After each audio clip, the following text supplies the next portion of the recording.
If you've been trying to figure out what attachment style you have to watch this video.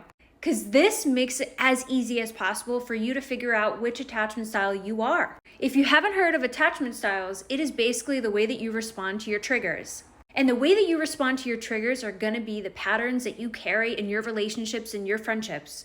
Why is this so important to know?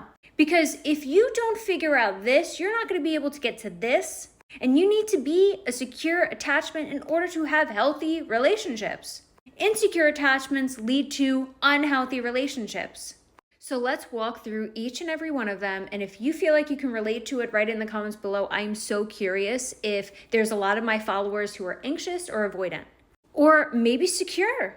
So an anxious attachment style that falls under the umbrella of insecure is someone who needs a lot of reassurance in relationships. Someone who's in constant fear of being abandoned by their partner, of being rejected by their partner, because they have low self-esteem.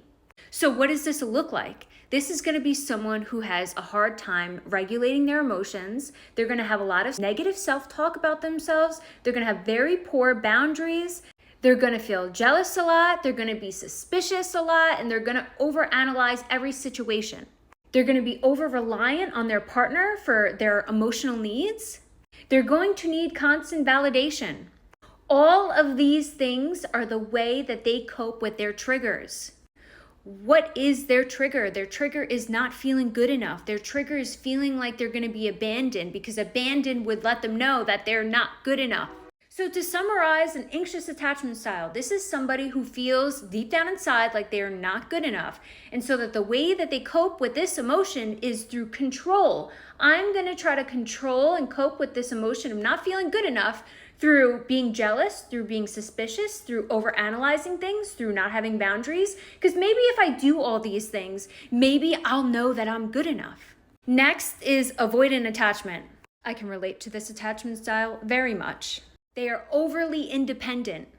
They deep down feel like they can't trust anybody, so they stay distant. They stay unavailable. They cope by themselves.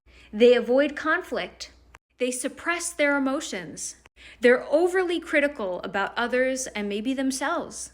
They're too scared of being hurt, scared of being abandoned, scared of being rejected.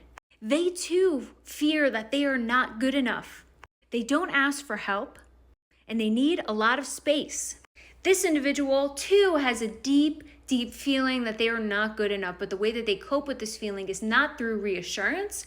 It's through coping by themselves, through isolating, through creating this guard to protect themselves from being abandoned and rejected.